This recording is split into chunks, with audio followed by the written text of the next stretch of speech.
What is up, everybody? Clint Lamb with Cover Crimson here to talk about Alabama's latest transfer portal edition, which happened on Friday night. Racin Delgatty, the interior offensive lineman, the center from Cal Poly. We're going to be talking about him.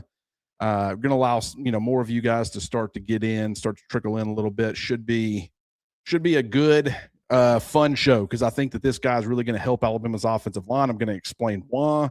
And we're also going to be talking about some of these other transfer portal players. So, first of all, appreciate everybody for being here. Obviously, it's Friday night. I'm sure a lot of you guys maybe had plans or weren't really expecting to spend your Friday night with me. But I just appreciate everybody for being here. Let's start talking about this though. First of all, Crimson Mimi. Hey, Clinton crew. Hey, how are you doing tonight? Mimi's Roll Tide to you back. Carl Freeman, how you doing tonight, brother? Jonesy, right side of the offensive line is shaping up, I think. Strayhorn at right guard, playing next to his high school teammate would be awesome. Immediate chemistry. We'll be talking about that more here in just a minute. Jonesy, I think that's a very good point, and I do think that is a possibility. We'll be talking about some other possibilities, but definitely something that you're kind of ahead of the curve. Brock the Baller, good pickup tonight. Hope, welcome home, Delgotti. Crimson Mimi, I just love his name. Absolutely. Cat Pool, y'all hit the like button. Absolutely. If you haven't already done that, please do so. Get us into the algorithm. Let's start talking about Delgotti because to me, I've talked about him pretty extensively before. Anybody that watches this show knows I'm pretty high on him. But just the fact that they were able to close, and I understand that he's one of those small school players, so a lot of fans are going to look at that and think, okay, he's being brought in to be a backup. He's being brought in to kind of fill, maybe a potential preferred walk-on. No, I'm telling you, this guy's going to compete for Alabama's starting center job. Will he win it? I don't know. I do think there is going to be some, a transition period, but this guy's good enough to start. I'd like to see him get bigger and stronger. He's 6'3", he's 300 pounds. I've seen some places list him at 305. Either way, needs to continue to get a little bit bigger, a little bit stronger to where he can make that transition and handle SEC interior defensive lineman. But from a communication standpoint, an intelligence standpoint, of movement standpoint, what he's going to be asked to do in this offense as far as being able to climb to the second level consistently, pull and get out in space, lock on targets, get guys blocked. And this guy can sustain blocks. That was a massive issue for Alabama in 2025. They need, more consistency there. And granted, I understand it is going to be a transition period for Delgotti, but I think he shows that ability on tape. Love the athleticism, love the fit.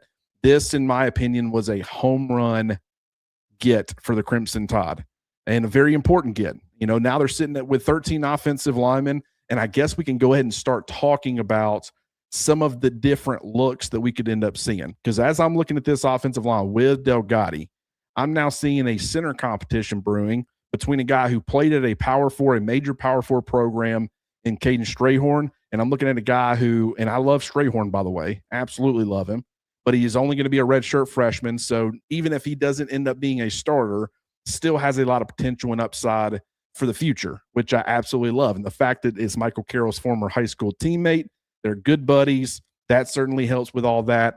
Definitely would like to see them start and do well together on this offensive line, whether that be in 2026 or beyond. We'll talk about that, but let's start working our way down each position. And then I'm going to be answering questions, from you guys. And like I said, if you want to have your comment guaranteed to be addressed or brought up, Super Chat's the easiest way to do that. I will go through some of the other ones, the regular comments, but there's just going to be a lot of them. It's tough for me to kind of cipher through. So just the easiest way is the Super Chat. Send whatever you want. We appreciate any and all support. Not saying I won't get to your comment if you don't send money. That's not what this is. But it's just, it is a way to kind of immediately vault you to the top of the line, based off of what we're talking about. But at left tackle, with the way that you added Ty Haywood, I love Jackson Lloyd. This is a former 5-star recruit, extremely athletic, has a basketball background, needed to continue to get bigger and stronger himself. But, he checked in, I want to say, at like 317 or 318 pounds this year, so sub 320 at 6'7", probably could play at 220 or 320 plus, because he does have that 6'7" frame. But overall, this guy I still think is probably going to be your left tackle. Ty Haywood has the ability to play left tackle. I do think he's competition. And I think that if Ty Haywood ended up being Alabama's left tackle in 2026, I don't think that would be a problem whatsoever. I love the talent. I more so probably like him a little bit better at right tackle, but Michael Carroll's going to be locked in there. But he can also play guard, 6'5", 316 pounds. This guy has the ability to play at least 4 out of your 5 positions, bring some flexibility. So he's going to continue to add to that room in a variety of ways as far as competing for a job and maybe not only being a starter, but a high quality starter. I'm excited to see what that ends up looking like. But I would say those are the top 2 contenders at left tackle. It's possible Bryson Cooley, the true freshman, competes on the left side as well. I, once again, think he's probably a better fit on the left side. But I think Jared Doty is another one. Think he's raw. Don't really think he's going to be a 2026 guy necessarily. I could be wrong, but I love his long-term upside. And so he will probably be in that competition. He's another athlete along your offensive line, but I think he's a little bit more raw, so probably wouldn't expect him to compete in 2026. We'll have to wait and see what happens. But that's where I kind of land with the left tackle options. Don't think Michael Carroll's going to get moved over there. I think that does nothing for you from a continuity standpoint. He played right tackle in 2025 as a true freshman. You have none of your other starting offensive linemen coming back. In fact, not only have you lost a lot of your starters, a lot of your guys who played quite a few snaps, the Geno Vandermarks, the Jaden Roberts, those types of players, Wilkin Formby being another one, those guys are going to they're not available either. So you need to continue to try to solidify not only your starting 5, but your depth. Don't think you're going to see the rotation that you saw in 2025. I don't think that was the best way to go about it. I think the coaching staff probably realizes that. Now, they have claimed that some of that was through necessity. I think that's also just 5 guys not taking the bull by the horns and establishing themselves as a starter. And so we'll have to wait and see what ends up happening with that. But at left guard, I think it's going to be Will Sanders. I love the talent, love the athleticism. He needed to make some improvements as far as the pass protection because he just wasn't asked to do it in high school. Had nothing to do with the physical skill set. He's got all the physical tools to be a very high-level pass protector, but he just wasn't asked to do it much. So him having a year in the system and getting his feet wet, playing, I think, just under 200 snaps in 2025, I think that's going to help him at left guard. He could be pushed, maybe by a Ty Haywood, maybe by a Mal Waldrop. That's another one. Tyrell Miller, the JUCO guy, I could totally see him getting into that competition. And you could also see a guy like Caden Strayhorn. If he doesn't end up winning the center battle, I think he's going to be competing for one of those 2 guard spots. I think it'll more so be on the right side, but left guard is also a possibility. At center, Racin Delgatty is on right now. I think he's probably your leader there. Now, I like Caden Strayhorn as well, but we're talking about it's 2 different options here. You got one that's just really green. His 1 year in college was on the Power 4 level. He saw some dudes every day in practice. That Michigan defensive front, it wasn't as good as it was in previous years, but it was still a good Michigan defensive front this year. So he's got some great experience as far as who he's gone up against. You've got that player who I like the upside. He's got some versatility. He's got that nastiness and that meanness. He kind of likes to be, play that bully style of football. But Racin Delgatty is a lot more experienced. I mean, over 1,300 snaps in his career, 20 career starts, including 12 in 2025. Has played a little bit of guard himself, probably around 30 snaps in his career. It has not been anything crazy. I think he's kind of a center-only option for you. Not saying it's impossible for him to play guard. I just think more so Caden Strayhorn would be the guy who would kick out to guard of those 2 players. But you also could see a Mal Waldrop there. That's a possibility. But I think ultimately it's going to be one of those 2 transfer portal additions. So I'm excited to see what that ends up looking like. Right guard is kind of wide open here. I could see it being a number of different guys. I could see it being Ty Haywood. That's who I kind of currently have penciled in because I have Jackson Lloyd winning the competition at left tackle, and Michael Carroll's not going to lose the competition at right tackle. I kind of more so right now I'm sliding Ty Haywood into that right guard spot, but he'll be pushed by Caden Strayhorn. Mal Waldrop is once again another one. Casey Poe could get into that conversation. One of the more experienced guys on this roster, but has virtually no playing experience or at least meaningful action and just hasn't really made any sort of significant movement on the depth chart through his first couple of years on campus. but you don't want to rule him out. He's a former top 100 recruit, one of the top, I think, a top 2 interior offensive linemen in his respective recruiting class. So I wouldn't rule him out.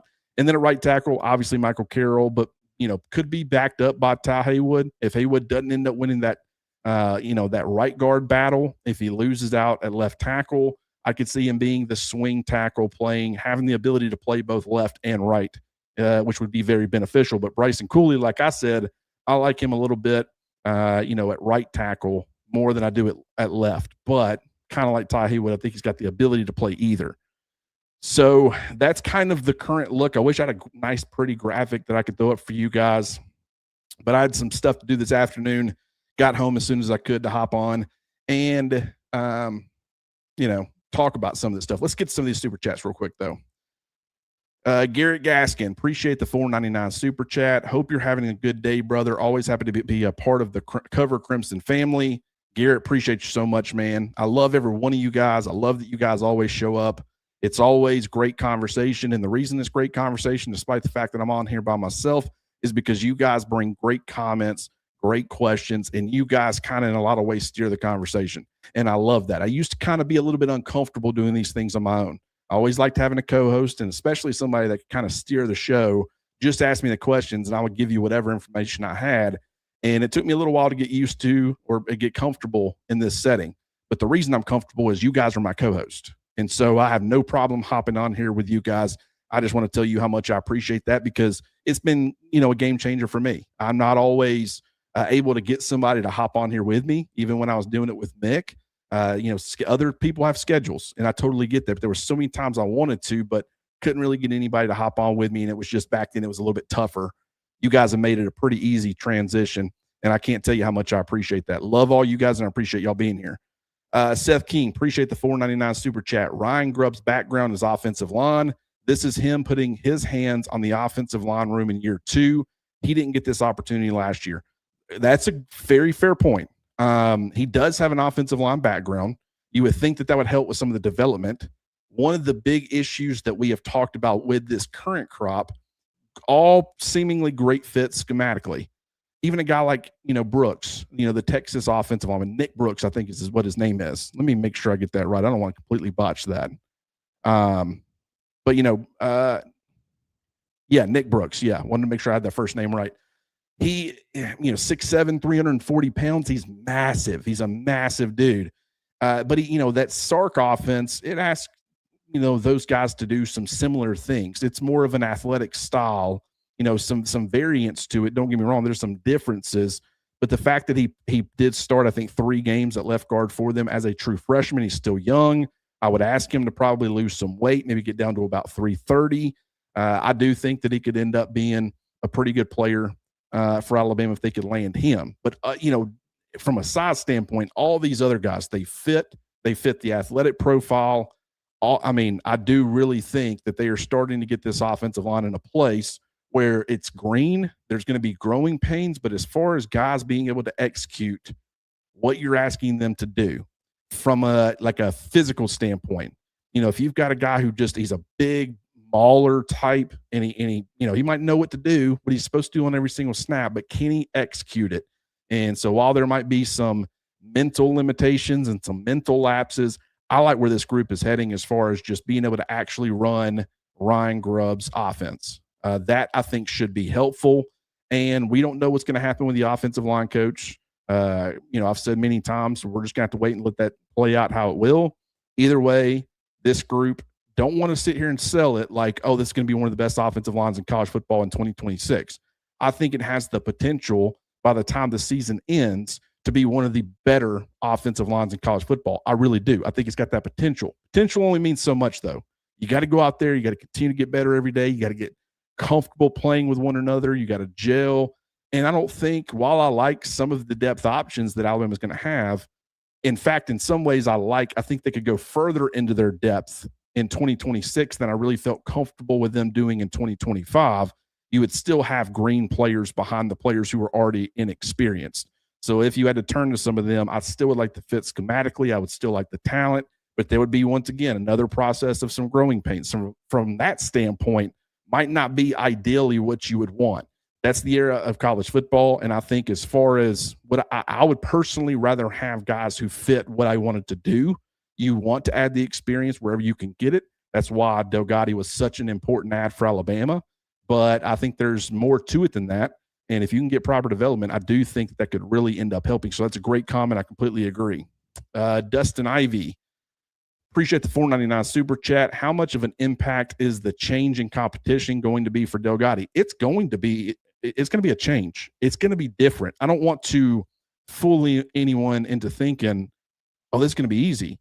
But we've seen freshmen come in and end up being good players, end up being starting caliber players. And I don't care where they were playing their high school football. Cal Poly was playing tougher competition than any high school kid. Now, you typically don't want to expect a true freshman to come in and immediately jump up in competition, but we've seen it. And so it's certainly possible. And especially with this guy being older and being more mature, I guarantee you he's got a process about him that's a little bit more organized because he's been in a college system. He's been relied on as a starter. He's been relied on as one of the better starters on that entire football team. He's been a leader, and so he brings probably some of those leadership elements or aspects that you look for. I'm not going to sit here and say, oh, it's going to be easy. No problem. No, I'm sure in some ways, Jesse Ramil was a guy, an offensive tackle who was really good at James Madison a couple of years ago.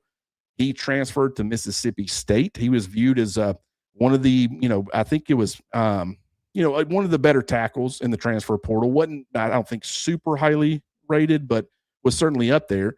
And I watched some tape on him, some clips of him at Mississippi State's practice, and you can tell that cat was just overwhelmed. I'm not trying to take a shot at him. That's probably him catching a stray for no reason.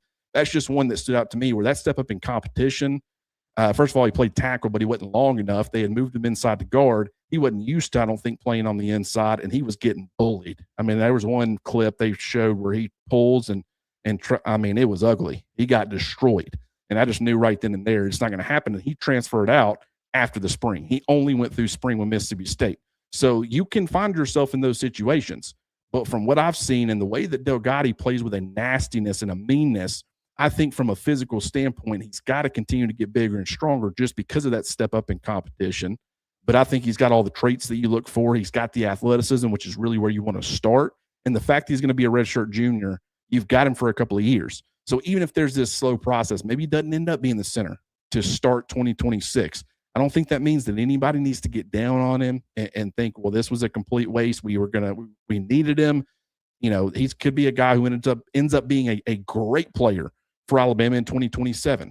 But I still think in 2026, he could end up being a hell of a player for Alabama and will ultimately end up replacing Parker Brailsford at center.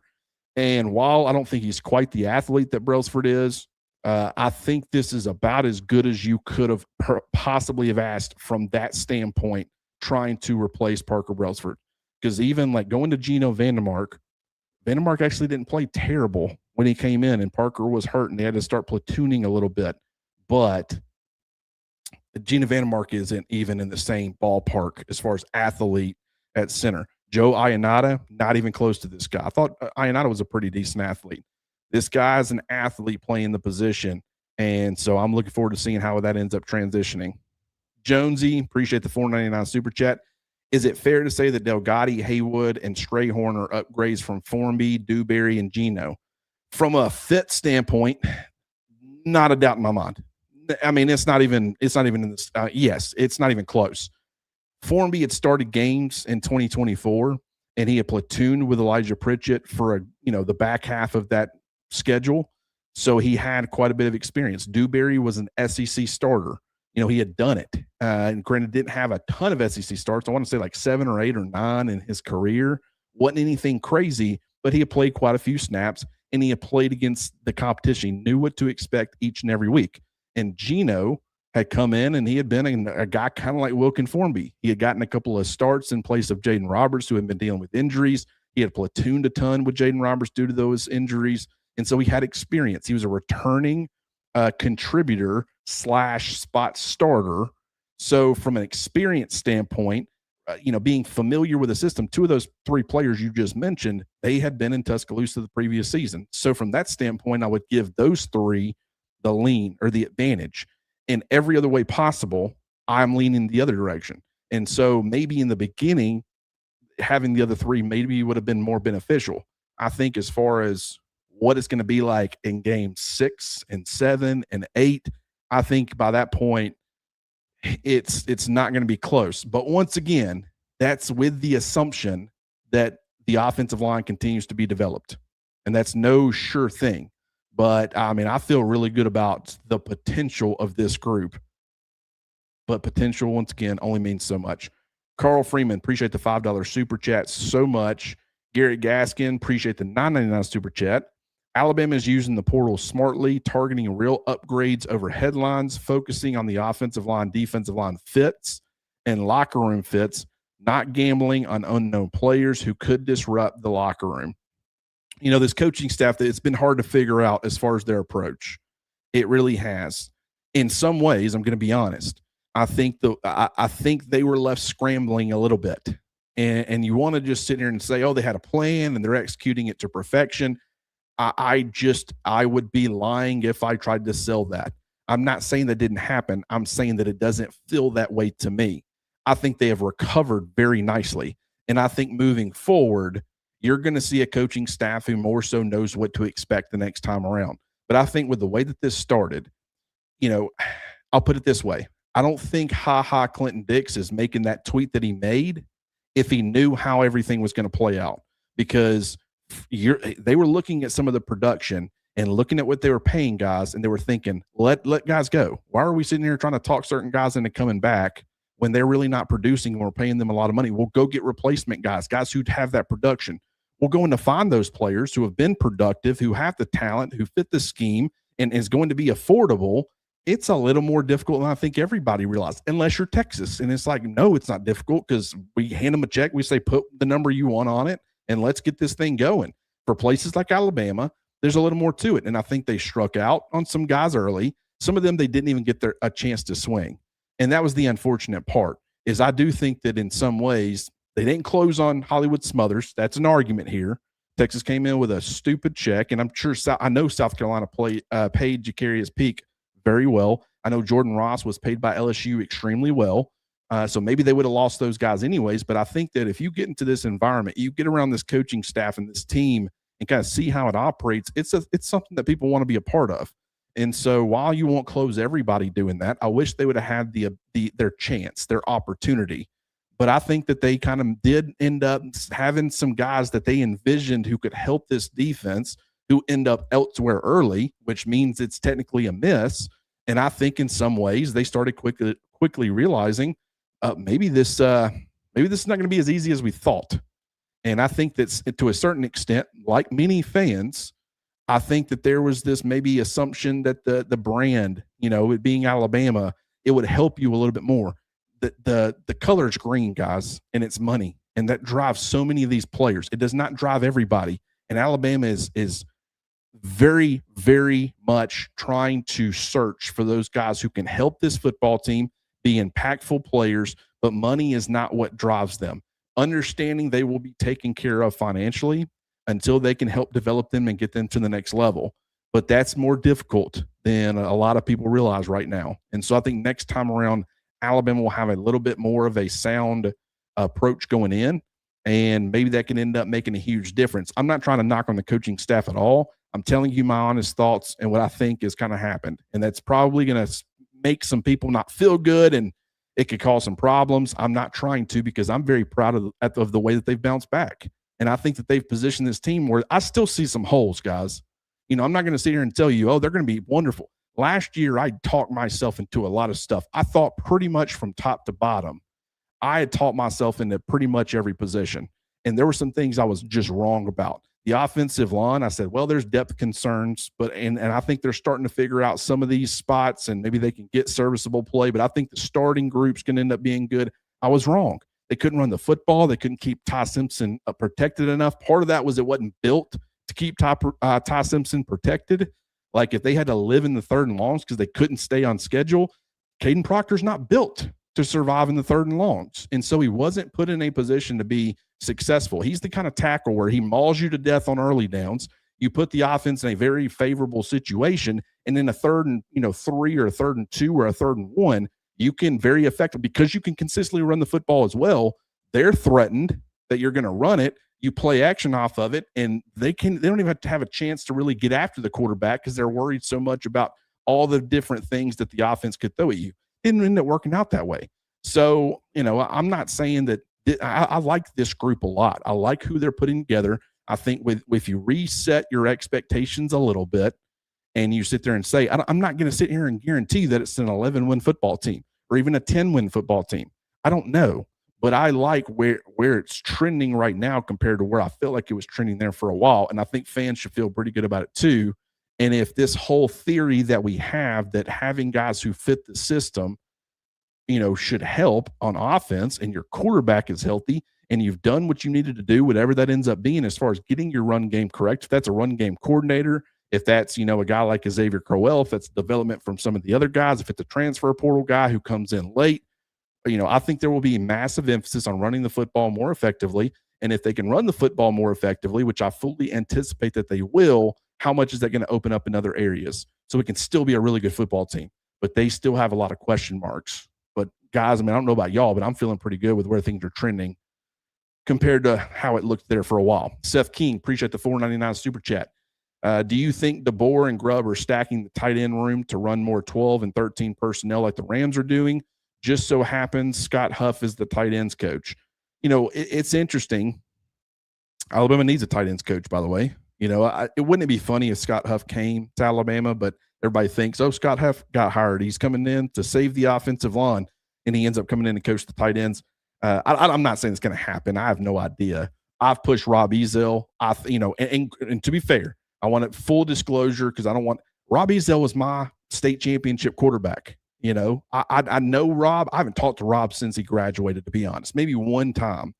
I know his brother. I play with his little brother. We've talked, but we haven't talked in quite a while. But I know that family. His mom was my English teacher in like the 8th grade, I believe. No, maybe it was high school. It was like 10th grade. But it's a good family. His dad was a principal. And so I don't want anybody to think, but I'm going to go ahead and tell you, there's no bias built into this. He makes a lot of sense. He makes a lot of sense just from being familiar with Alabama. He knows the pressure. He knows the expectations. He played under Saban. He coached under Saban. He coached under, Jim McElwain at Colorado State. He coached under Steve Sarkisian. He coached under Lane Kiffin, all at Alabama. He was the offensive coordinator. He started off as the tight ends coach at South Alabama. And who gave him his first official position coach job? It was Kane Womack at South Alabama. Kane Womack absolutely loves him. And I'm going to go ahead and tell you, I feel like if Kane Womack would have gotten the head coaching job at Arkansas, I think Rob Ezell would be his offensive coordinator today. That's what I think Kane Womack thinks about Rob Ezell. Great offensive mind, has had a massive part, a lot bigger of a part in designing and helping to architect some of these offenses that you've come to love on Saturdays than people realize. And when he got that Power 4 opportunity at Wake Forest, Robbie Ashford was the quarterback. He was up and down, kind of like he's been everywhere. He had some great moments. He had some not so great moments. But you clearly saw that Wake Forest offense that was 4-8 in 2024 turn into a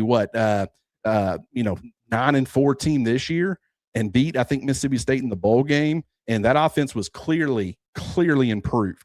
I am a big fan of Rob Ezell, and it has nothing to do with my personal connection with him. I want to make that clear, but I also want people to understand that is something where if you want to say that I'm looking through a biased lens, I'm fine with that. I understand that's going to be built in, but I'm a massive fan of Rob. I got off on a tangent there, but I looked into him. I looked into just his history, and I think he would be a bridge there. So I've been pushing for him to be the tight ends coach because he coached the tight ends at South Alabama for 3 years. He is the offensive coordinator and tight ends coach currently for Wake Forest. You don't see offensive coordinators too often also be the tight ends coach. It's normally like a quarterbacks, and sometimes you'll get a different position.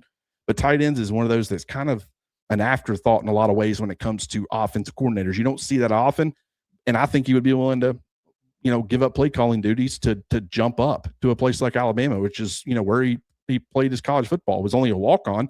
He's known for the Nick Saban impersonations. Everybody loves him for that.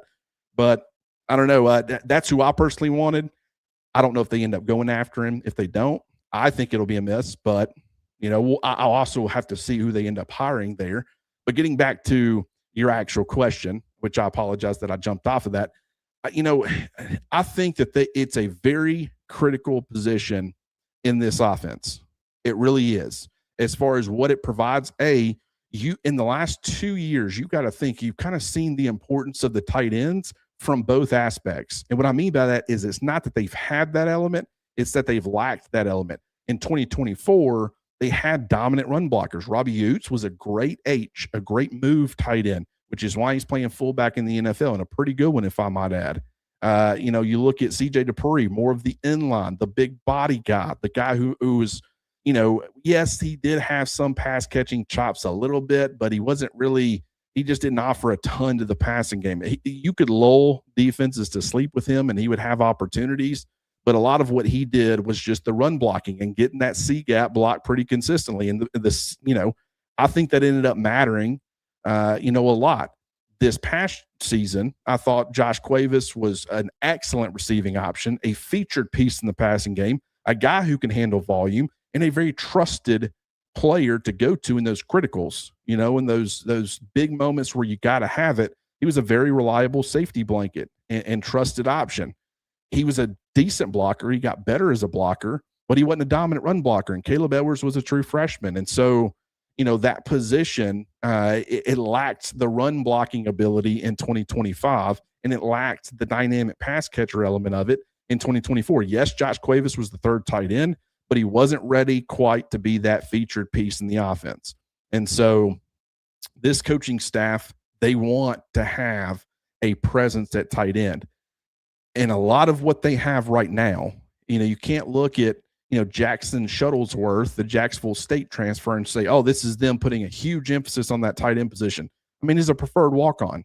They want to fill out that depth. They understand the importance of having depth at that position because you can't just look at it from the standpoint of starters. It's also who's your scout team, who's going against your defense. And the more depth that you have, that tight end position, it's tough. It's tough to kind of replicate. And so I think just the fact that you've got to worry about the run blocking element and the pass catching element from that position, if you can get really good looks in practice, if you're going against some of these dynamic tight ends, Georgia, always got really good tight ends, you can kind of replicate that and have your defense more prepared. I think that contributes, but I'm not saying that they're designing all of this just so they get good scout team players. They also understand how important it is to their offense and what they want to do. And so they're making sure that they are positioning themselves to have the guys. If you got to have better run blocking, you got to make sure you got some run blockers at tight end. Like that would certainly help. You want to have the dynamic pass catchers, but they really want balance and they want blend. And I think a lot of the players, I think Marshall Pritchett's got some blend upside. I think he continues to get bigger and stronger, but he's more of a move guy. So I don't think he'll ever be a dominant blocker.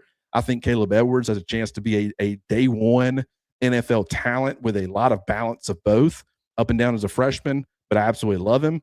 I think that Max Sutter is a guy who brings a lot of that balance. He shows a willingness as a blocker. He has a lot of pass catching upside. He can play above the rim. I really like what they've done with that tight end room for sure. But do I think that we see more 12 and 13 personnel? Not any more than probably you saw at Washington. But Washington rotated at least 3, I think actually 4 tight ends when Ryan Grubb was the offense coordinator. Because Cuevas did play a little bit, but he was on down the depth chart. He was like tight end 4, I believe. But it's a very important position, and I think that's kind of what you're looking at. Donnie Chappelle, appreciate the 1999 super chat. That's awesome. We thank you so much for that. What grade would you give Kalen DeBoer and crew in regards to the transfer portal? Well, it's funny that you asked that because EG and I recorded earlier, and she asked me, and I'll reiterate it here. What I kind of settled on was C plus B minus. Now I think I'm leaning now after getting Delgotti to B minus. I don't think that it's been outstanding. I don't think you can look at this and say it's a massive home run. It hadn't been. As far as you've lost some pretty key players. I mean, you really have. Like Isaiah Horton was a pretty key player that was not lost to the NFL or graduation. He was lost to the transfer portal. James Smith, Quay Russaw from a rotational standpoint and a talent, being a 5-star, having that 5-star pedigree and some experience playing for you and kind of making an impact. Like that's one. Will conform me to an extent. You know, he was a guy who had got starts in each of the last 2 years. He got quite a few starts and a lot of snaps at multiple positions for you in 2025. Like, and I just don't think necessarily at all those positions, Alabama has done enough to replace some of those players. James Smith, I think I mentioned him, but just to reiterate, that's probably the biggest one. Like with the defensive line, Terrence Green would go a long way. We might end up talking about him here in just a minute. But, you know, I think that would be a heck of a get for Alabama. He doesn't do what James Smith does, but I think what he would do is allow you to move other guys. You know, London Simmons, he was kind of more of the nose, one tech, zero tech type. He played a lot out at the 3 tech. You're obviously going to do that. But I think he could end up kind of shifting and playing that James Smith position. Having a guy like Terrence Green would certainly play a part. But James Smith was just, he had the 5-star pedigree, wildly inconsistent. And so, you know, you lose a guy like that. And I look at Devin Tompkins, who I think at this point, if they could get Terrence Green as possible, they could end up moving or having Devin Tompkins play Bandit, which would help his run defense, in my opinion. And he would probably be better at Bandit than as a 3 tech.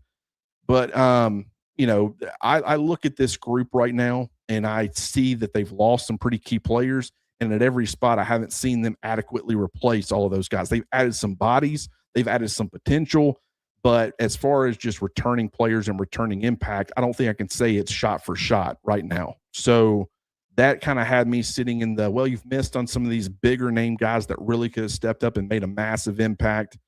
There's some unknowns and some risk with some of the players that you did sign, even though I love the risk. I'm all for it. I can't sit here and say, oh, we're going to give them a grade based off of what I think all these guys are going to be. You also got to look at it and say, well, based off of currently where they're at, there's some unknowns. We got to take that into account. So I think B- is fair right now. People might feel differently. Some people might think it's way worse. Some people might think it's way better. But that's kind of where I'm sitting at right now. I'm not even going to attempt to say that.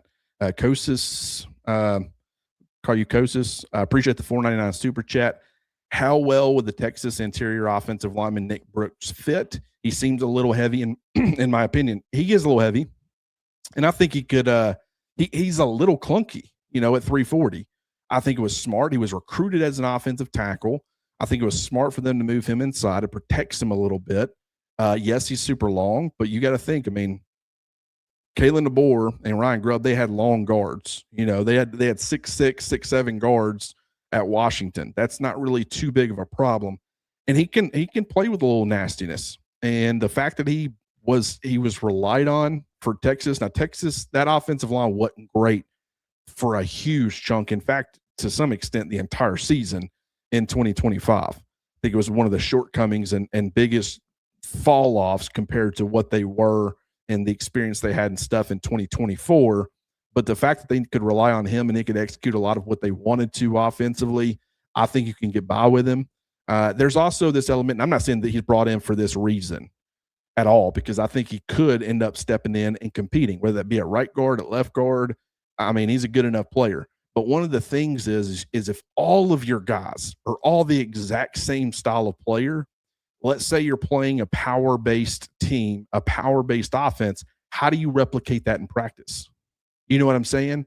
Like, so to an extent, just having those players who can fit well enough, but then also can kind of give you good looks. Once again, not saying Nick Brooks is being brought in to be a practice player. I'm saying that I was thinking about this earlier, and, you know, you typically like to find the guys like, oh, let's say you're going against a Tommy Castellanos. If all your quarterbacks are pocket quarterbacks, how do you replicate that? Well, you can do what they did with Jalen Mbakwe. You know, you can move a receiver who's got some quarterback background. But, I mean, how do you do that with a big offensive lineman, a big, strong offensive line? Like, how do you replicate that? So just something that I was thinking about that could end up playing a factor in some of these decisions. Don't think that's the case with Nick Brooks. I'm saying if they end up going after some more, you know, obvious depth guys and they don't look like they'd be a great fit, also understand that can help and play a small role. Once again, a small role. But as far as Nick Brooks, I like him. I certainly think he's a take. I think he's being, you know, he's gotten quite a bit of attention. If they can end up landing him, I think that would be great. Let's get some of these other comments.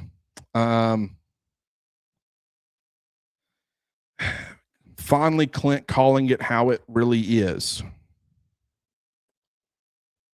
I don't know what that means. I feel like I've been pretty consistent with this. Maybe not though.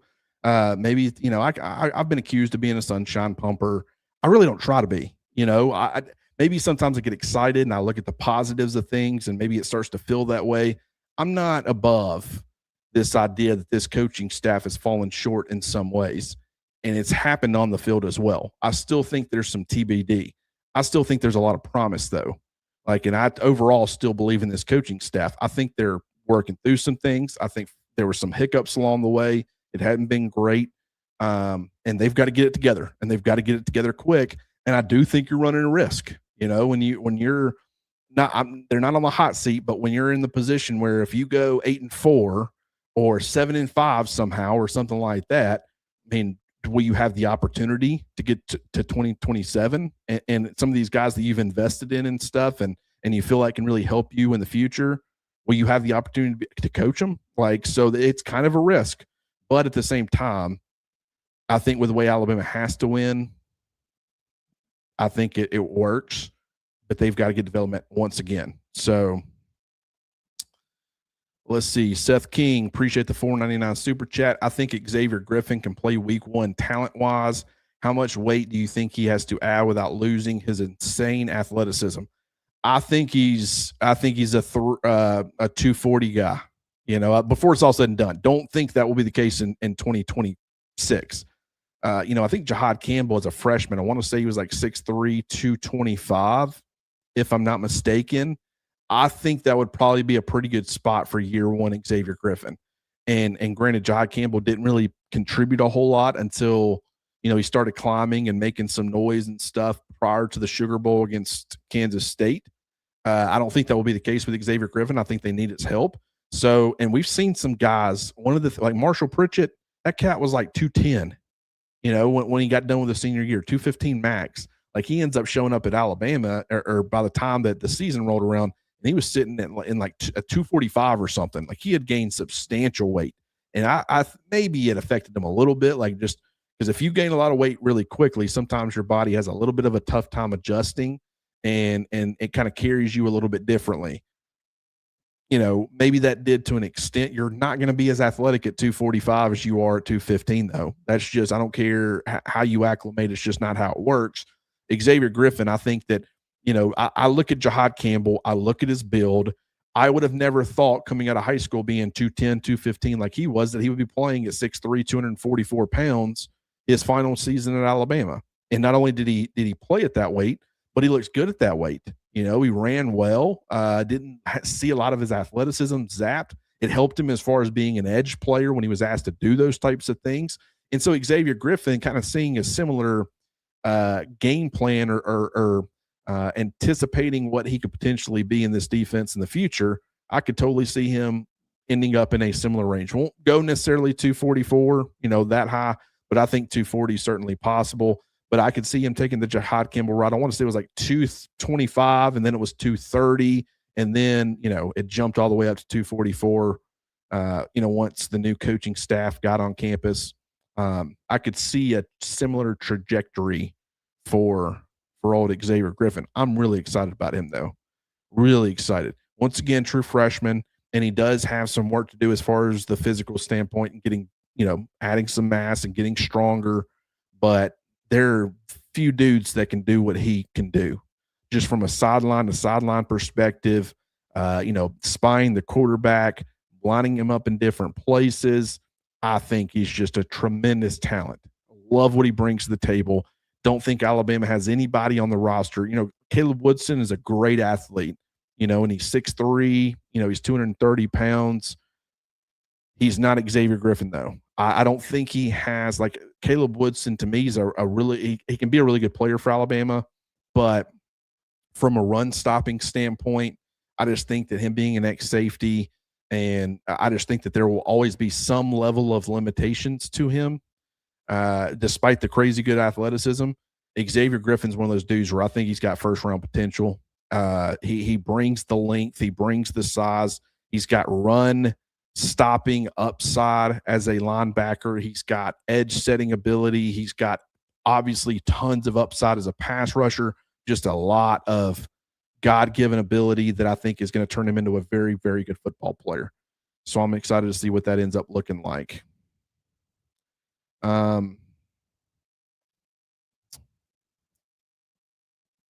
used to go by Peasy, but YouTube stopped showing our screen names.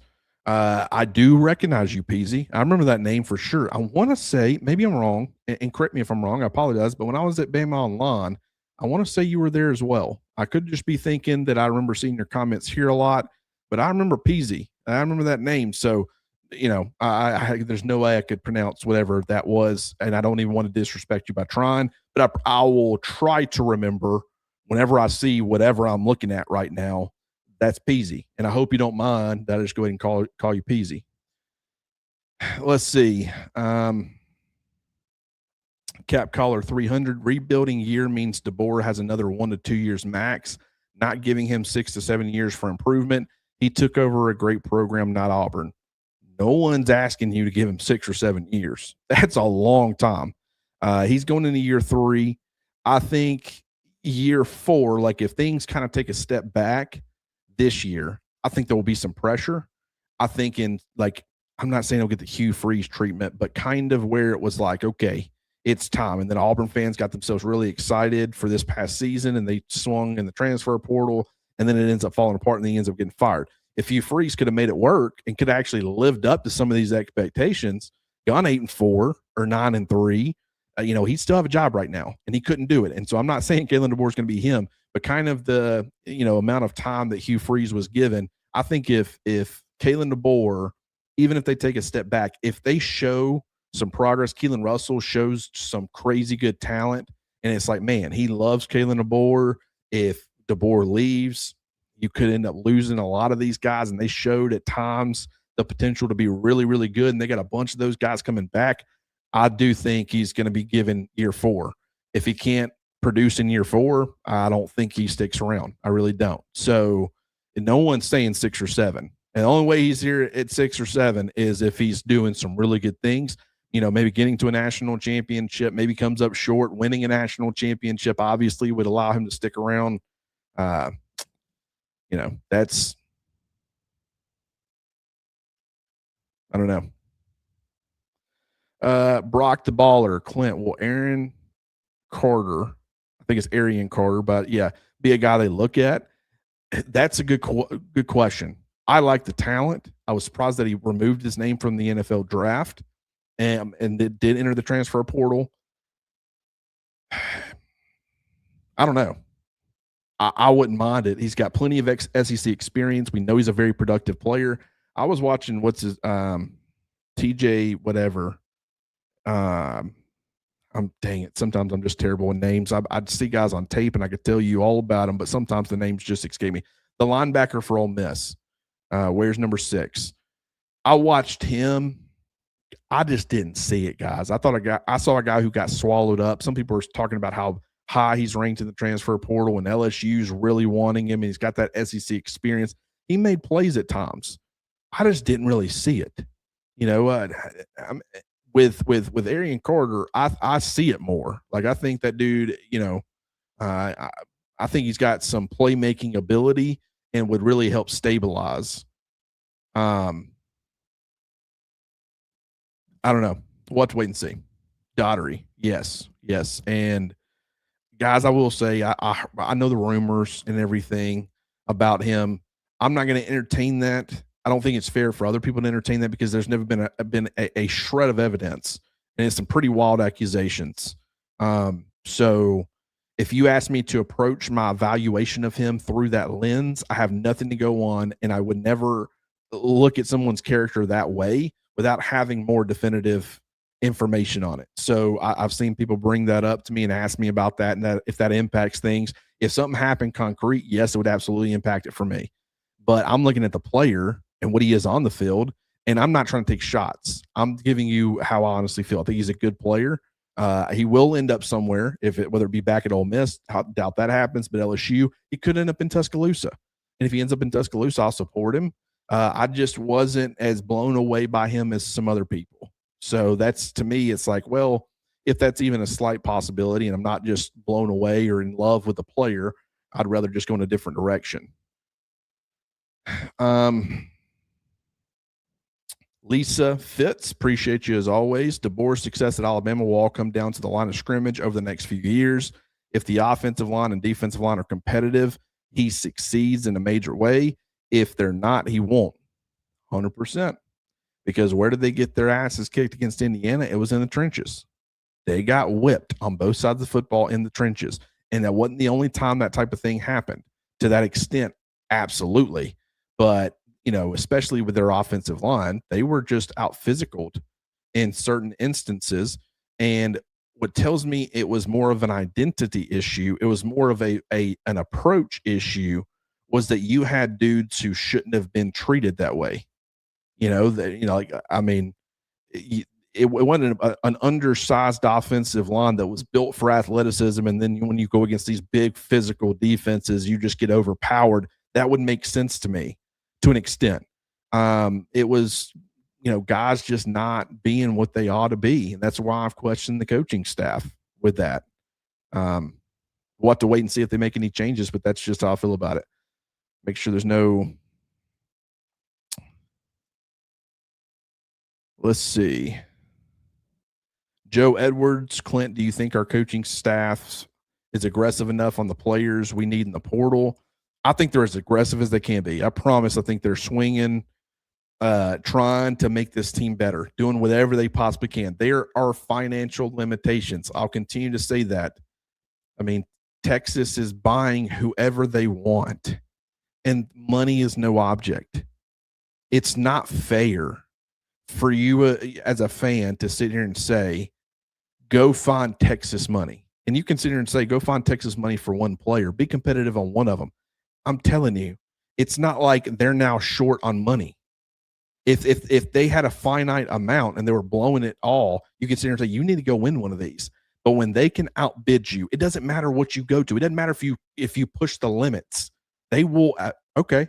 If you want to pay Cam Coleman, $3.5 million or 3.6, I don't know what they ended up paying him, but hypothetically, they end up paying him 3.5. But Alabama tries to go to 3.6, crazy amount of money. Texas will just go to 3.7. They're not getting outbid. It's impossible. So it's in those types of situations, it's not fair. Cam Coleman or even Hollywood Smothers, where they screwed up, in my opinion, was not getting him signed. I don't know that I buy the excuse that you can't sign guys while they're on visits. It's never stopped anybody else that I know of. And when I was on with Christian Miller on his radio show, like I am every week, he specifically asked me about that. And he said, I've talked to multiple agents and they've never really heard of that.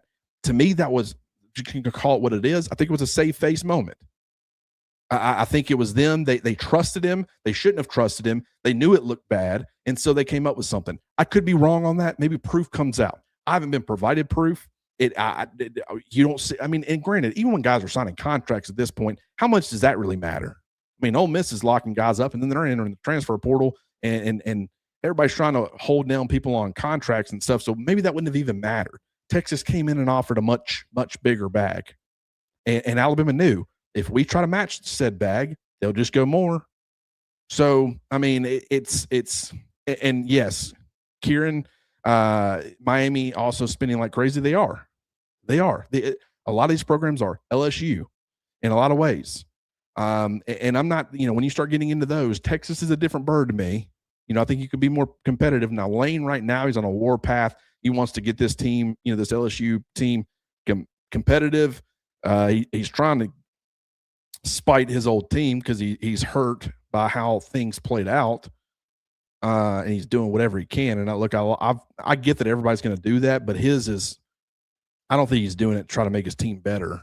I think it's more so just to get back at Ole Miss is my vibe, and so I don't like it. I've lost some respect for him over it. I still think he's a damn good coach, but anyways, Alabama's not going to be the teams that are willing to approach it like Texas. They're not going to win them. They're just not. Mimi's Andrew Bone tried to address this today. Can you give me a little bit more specifics? Because I would love to know what Bone. I got a lot of respect for Bone. I would love to know his thoughts on it. And once again, if someone can hand me some concrete proof, anything, then I will fully embrace it and say, okay, yes, that's fine. I accept that now.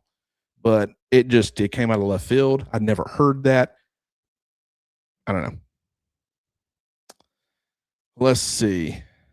Do you think we close on the Yale wide receiver this weekend? Nico Brown, redshirt senior, 71 catches for just under 1,100 yards, averaged 15.3 yards per catch, and had 11 touchdowns. And by the way, that was only in 10 games. It's at Yale, so competition. I get it. They're not looking to bring in a starting receiver. They're not looking to bring in a number 4. I think that from a depth standpoint and a numbers standpoint, he would help the football team. Hopefully they're able to close on him. And granted, I don't know what his goal is. I don't know what he wants. I don't know what that pitch would be to him. Some guys are going to be just willing to come in and be a guy. And who knows? I mean, some of these guys believe in themselves and they love competition. Hey, I understand I've been at Yale, but I've been the best of the best at where I've been. And so I think I can step on Alabama's campus, and they might not expect me to be that guy, but I'm going to get on campus and I'm going to prove them wrong. And so, I think this type of player is the kind that doesn't mind competition. And I think that kind of helps you in some ways. And I think you would help the depth. I hope they close on him. I think he can really help. Will they? I don't really know.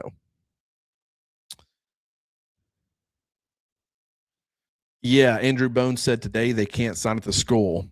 Once again, I'm not saying Bones been told that by somebody, right? I mean, everybody's got sources. Everybody's talking to somebody. I have to ask at least who's that source, and if that source is someone who directly benefits from that being a piece of information, meaning you don't get mad at him anymore because you just accept the excuse, then I have to question it. It's not that it's not the truth. I'm not going to take it as the gospel. And I will say, if Bone had told me or told anybody, look, they provided proof, and I would trust Bone at that point. I wouldn't need to see the proof myself. I would fully trust it. But if he's just hearing it from somebody who I think would stand to benefit, then it's not that I'm saying anything's wrong with Bone. It's that I'm saying I question the source, and I think it's safe face. But I'm very open to having my mind changed. I'm not locked into that. Like, oh, I'm telling you that didn't happen. I'm saying I don't know. It's just something I'd never heard before.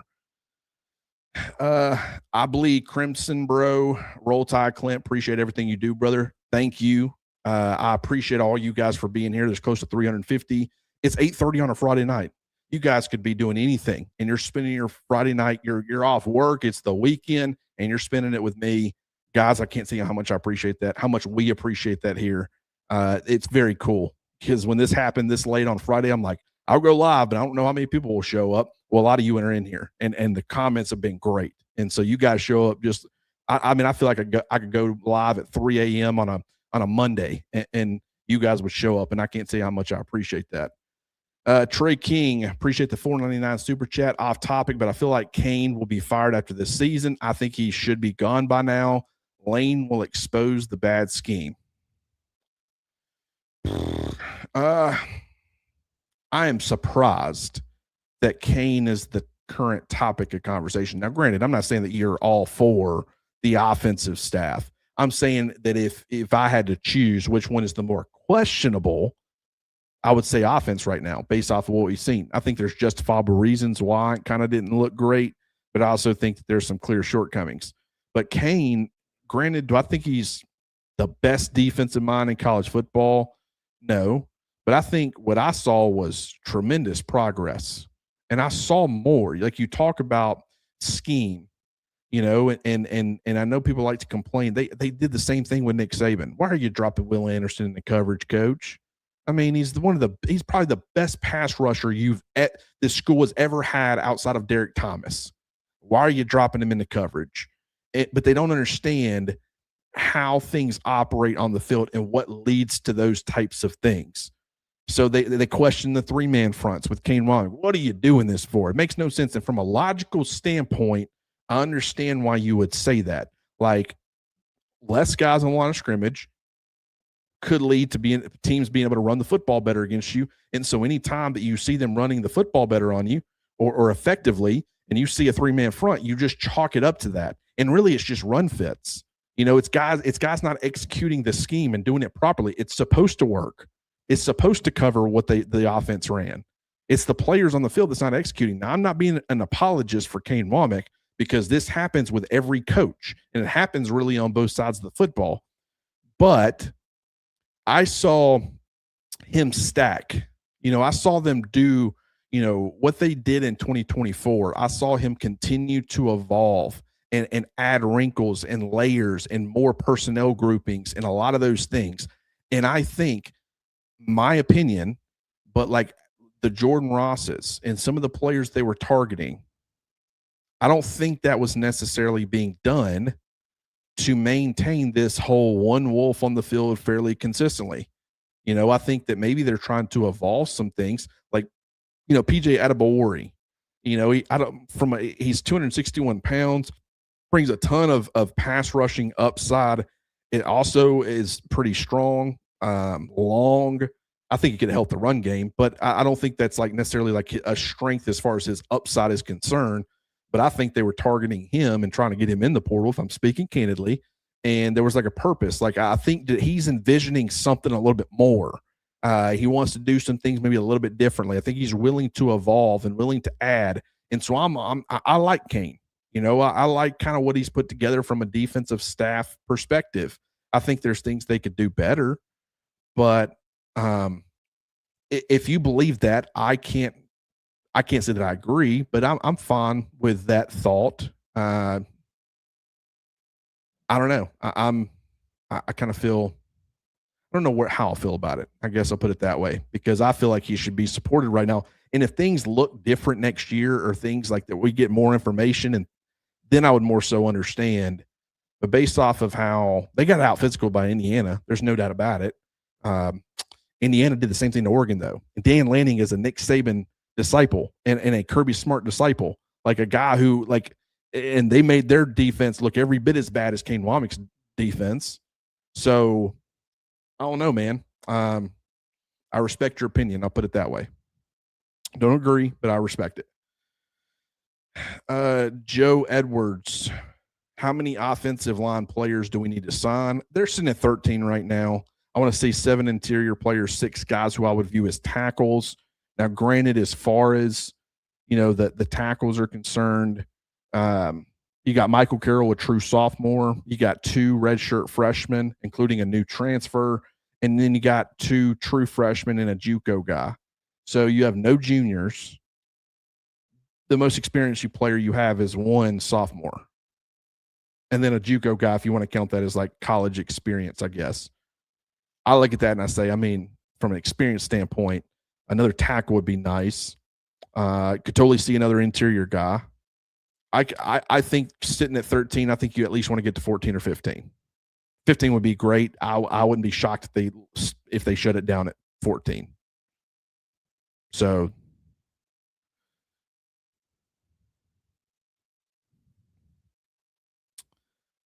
what are we talking about with Bone? Just that Bone reported that the guys can't sign on their visits. And I just have questions about that, because I'd never heard it. It never come up. And granted, there'd never been a situation up to that point that we had seen where somebody had committed and then changed pace, end up going somewhere else. And so maybe it's been common practice this entire time. And it took this situation happening for us to realize that is a thing. But once again, I trust Christian. And when he asked me about it, and he said, what do you know about this? I hadn't really looked into it a ton, but I had already had my questions. I thought it made sense to say that, because once again, why has this not ever come up with anybody else? Everybody else that's ever committed to anybody out of the transfer portal has just been rock solid and had no reason to flip or change. It just was weird to me. So to me, it's not that, this is the first time that this has happened and anybody could have done it up to that point. It makes more logical sense for me to say, you probably botched something, and that's what caused this. There's been pushback, and if anybody that I trust can say, I know for sure, not just someone told me and someone who stands to benefit, then I would fully believe them. Because, Andrew Bone is one of the most trustworthy people in this industry. If he said that, then, and him and I have talked, texted back and forth. I might text him and ask and just say, what do you got? Maybe I can bring you guys more. But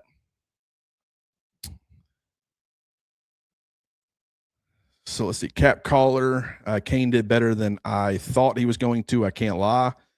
I mean, he did do a good job. He did do a good job. And granted, I mean, great secondary, had some depth. The linebackers, you had three starting caliber off ball linebackers. Jan Zapier, you lose Quay Russaw pretty early, but Jan Zapier steps up and becomes an absolute dude. You got Justin Hill behind him. I was higher on the defensive line than a lot of people. I thought LT Overton had potential day one talent, day two talent, pretty much bare minimum. Tim Keenan, he's got physical limitations that are probably going to keep him out of being like a super high draft pick, but I think he's going to be a player in the NFL for a long time. Thought he was a heck of a guy to have. I liked Edric Hill and the way he was progressing. I liked Jeremiah Beeman. I just thought they had some depth and some good players really on that side of the football. So I think that always helps. But I think he did some good things. I still think there's some things that he could stand to improve, like everybody and everything. But he did good. I thought he would do well, so I can't say he did better than I was going to, that I thought that he would. But I also want to say he lived up to my expectations for sure. Let's see. Make sure. Oh yeah, we do have some super chats. Let's see. PV, appreciate you. That's one time I remembered. Hopefully I can, if I keep bringing extra attention to it, then I can get it burnt into my memory. Appreciate the $4.99 super chat. I'd love to sign a guy like Oregon defensive tackle Terrence Green, but don't we have greater need for an experienced Wolf to rotate with Yanze? Well, you have Justin Hill, so you got two there. And Grant, I do think another Wolf, another edge will be something that they continue to try to add. I don't know to what extent. And once again, if you find yourself in just dire straits, I think Xavier Griffin can play Wolf. And so knowing you have that and you potentially have three, that gives you a little flexibility. One of them will be a true freshman. You don't really know what you're going to get from him. And you do have to have some sort of rotation there. So that's something to keep in mind. Now, Jamarian Latham, I don't know what the latest is with him. I would love if they could get a waiver and he could add to this group, because I don't know just what type of player he'd be after the rehab that he's gone through. It's been I'm sure a very tough year. Neck injuries are not, I mean, they're scary. And so how much has he been able to do physically? I don't know what type of condition he would be in, but if he could get back to being who he was previously or anything close, and there was no health scare, health risk for him, then, I really think that would help, because I don't think he's a world beater by any means. I know a lot of fans really didn't like the fact that he was in the rotation, but he's a steady, reliable presence. He's a leader. You know what you're going to get from him. Man, that would go a long way in helping just from a numbers and a depth standpoint, because then at that point, Xavier Griffin could be like an emergency fourth option. And I still think they would add somebody from the transfer portal, and, that would add numbers there as well.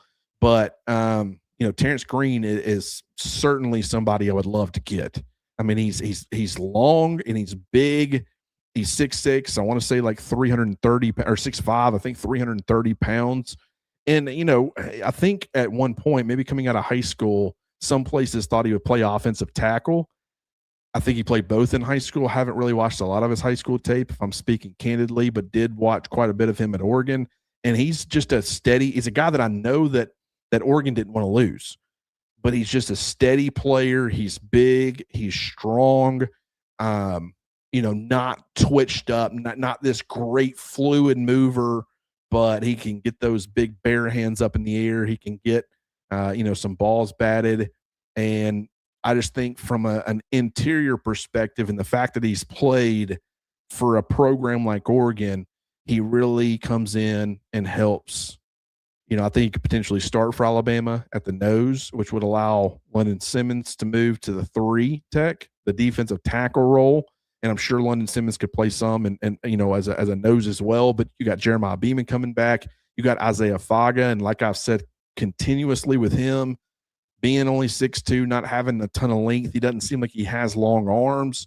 He's just not a guy that you want playing that defensive tackle. He can play the 3 tech, don't get me wrong, but you don't want him being that traditional 3 tech that's going to kick further out, because the further he kicks out, if he gets over a tackle who's 6'6" with long arms, if they get their arms on him, he's toast. It's tough. And so you want him playing a little bit on the interior. That's why he plays there, in my opinion, because when you look at him from a size perspective and stuff, he's not. You would think he would be more of the 3 tech type, but that was but he just from a length standpoint, I think that's what holds him back. So he would be involved, continue to be involved at that nose spot. But I think it would just give London Simmons the flexibility to play more freely, and that could allow them to move Devin Tompkins to Bandit, which I think is needed. I think from a run stopping standpoint, it would help Devin Tompkins. I think it would help, Alabama's defense. Right now, I'm looking out there, and I mean, what are we looking at, guys? I mean, Kevontae Henry, Caleb Smith, who's going to be a redshirt freshman. You've got guys like Jamari Matthews and Nolan Wilson and Malik Franklin. You've got a redshirt freshman, 3 true freshmen, and you've got Kevontae Henry.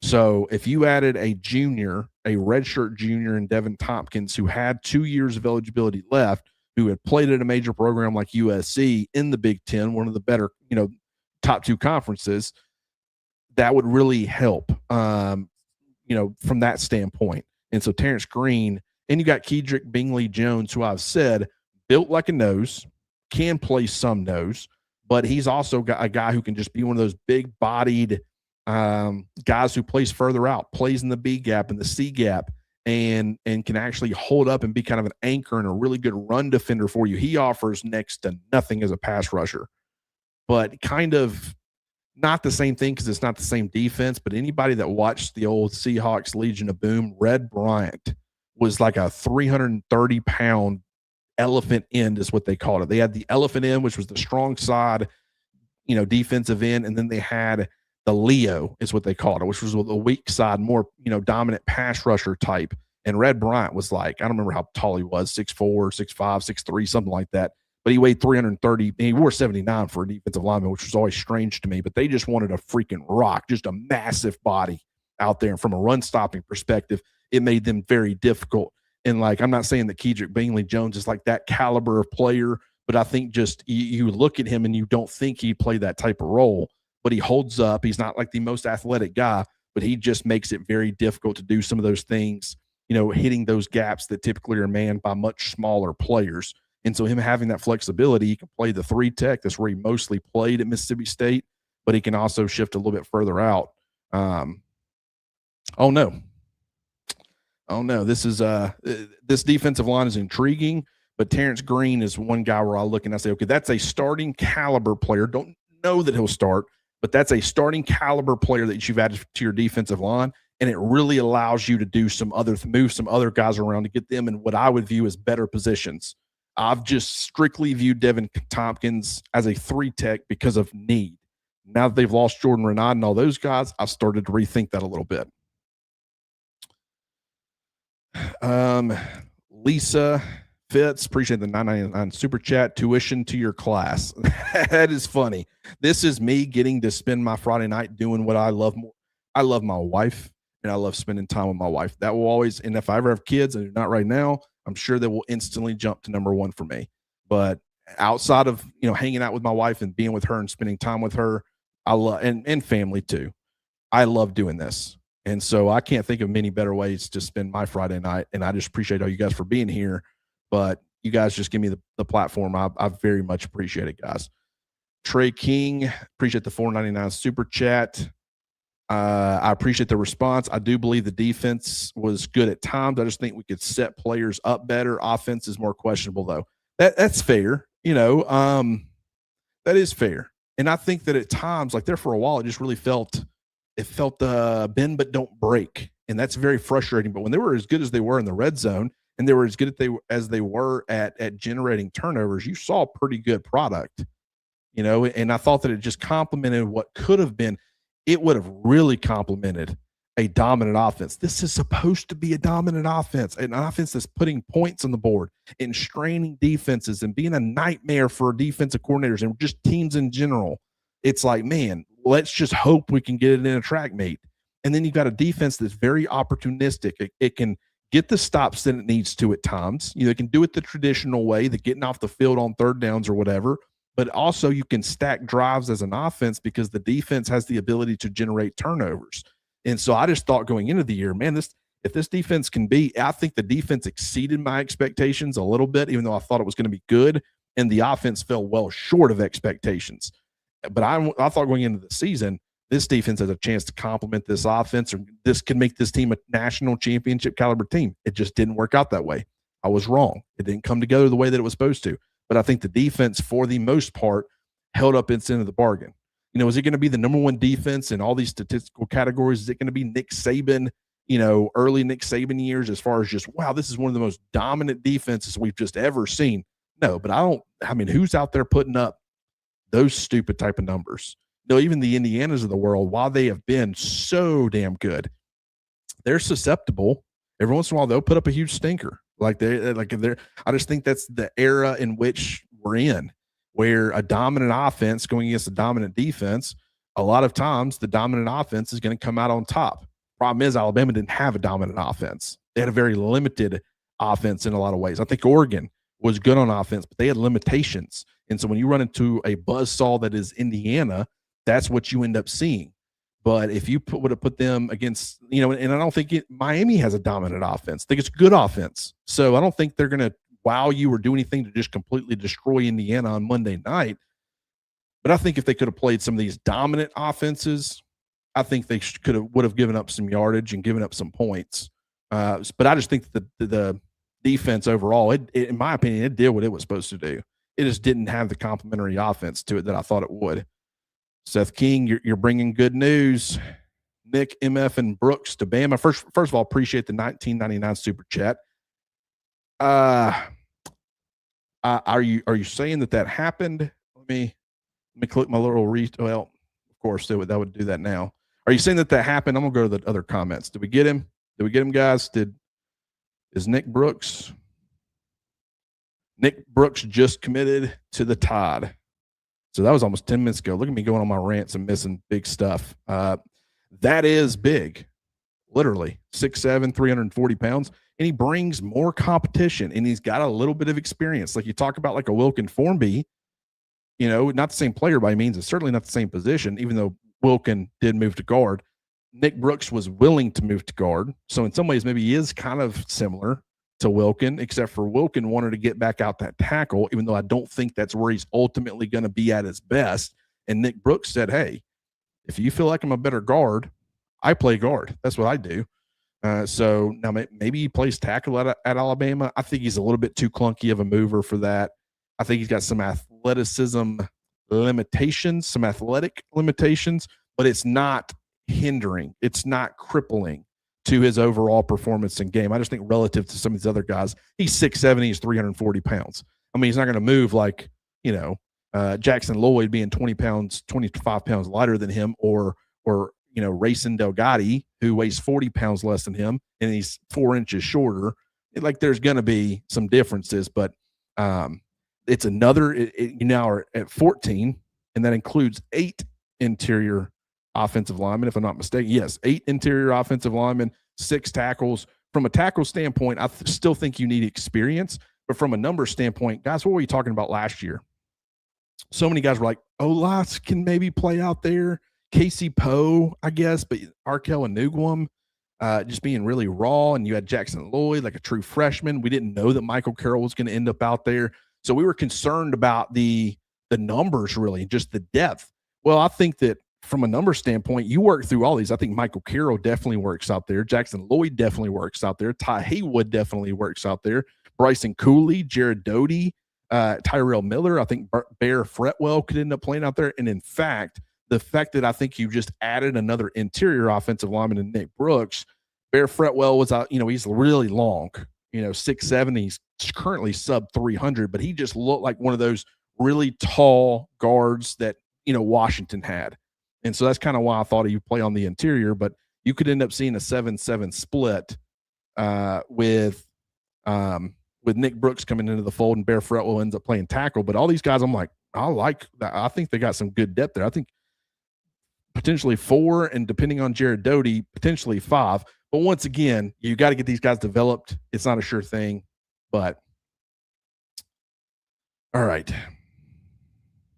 That's awesome. I appreciate the super chat to let me know about that. Norman Wilson, appreciate the $10 super chat. Please cover the major philosophical beliefs of the offense and defense, also intertwined how how everyone that has been brought in from the portal will help the overall progressiveness maybe of the team as a whole. Norman, I will absolutely do that. I'm going to save that. I'm going to wait and see exactly where everything stands with the transfer portal. I think when we get through the weekend, will everything be done? No, I don't think so. But I think you could end up seeing more commits this weekend, potentially. I want to get where everything's at, and then I want to go through kind of piece by piece and discuss how all of them fit, the major philosophical beliefs and how this offense and defense wants to operate, what they want to do. I am very much looking forward to that. So while I'm technically punting right now, there's a reason for it. I want to dive into everything, and I wanted to make it a hell of a show. I think it's going to be a lot of fun for you guys. So thank you for being here, and thank you for bringing that up. And if my memory can help me, I will make sure that when we do discuss that, I bring back up that you asked about it, and Kyron said Norman Wilson asking an essay question. I love it, man. Ask them. And granted, some of this stuff that I if I don't know, I'll tell you. And but that's one where it's like we can work our way through that. It's going to take some time, and we've already been on here for an hour and 20 minutes, and so we're probably going to be wrapping this up pretty soon. But that's a good question, man. I appreciate that. Let's see. We've had good talent all along. It's just not being used or developed properly. I think at certain positions, you're right. I do. I think they can get better. I think they can. And I'm not really concerned about the talent on this team. I think they got pretty good talent. They've lost some talent. The defensive line to me is probably, with where the offensive line is now, there's still a lot of uncertainty for me because we just haven't seen it. There's still a lot of projecting, but I actually feel pretty good about it. I really do. The defensive line, I see some of the vision. I just am not as confident in it. And Terrence Green would go a long way and really help me, but they've got to get better development. No doubt about it. Joe Edwards, Clint, do you think Cap can develop our offensive line guys this year? He needs to earn his money because the last 2 years was a joke for the talent we had. I mean, let's not act like this is exclusive to Coach Cap.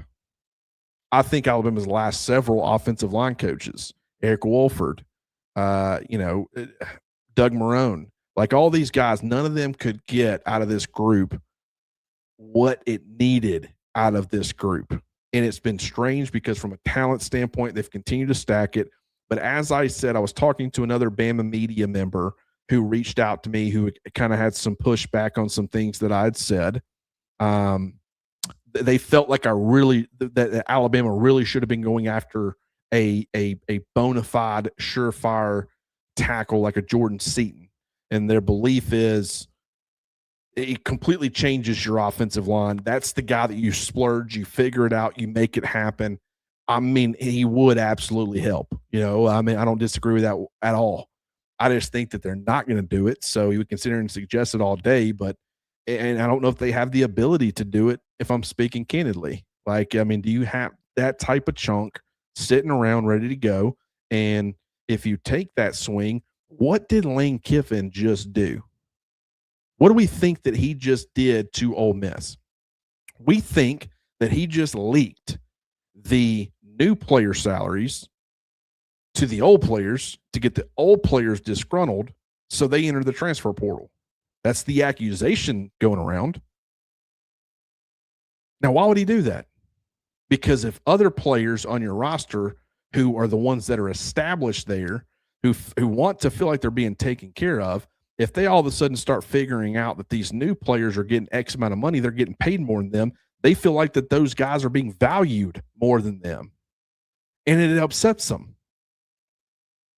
And so that's why first of all, it was dirty, if that is true, very dirty.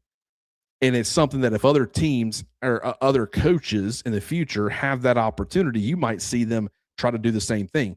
If, once again, that is in fact true. But my point is, when you make a big grand announcement, Jordan Seaton gets $4 million from Alabama. in some ways, it's not all of the players' salaries, but it's similar.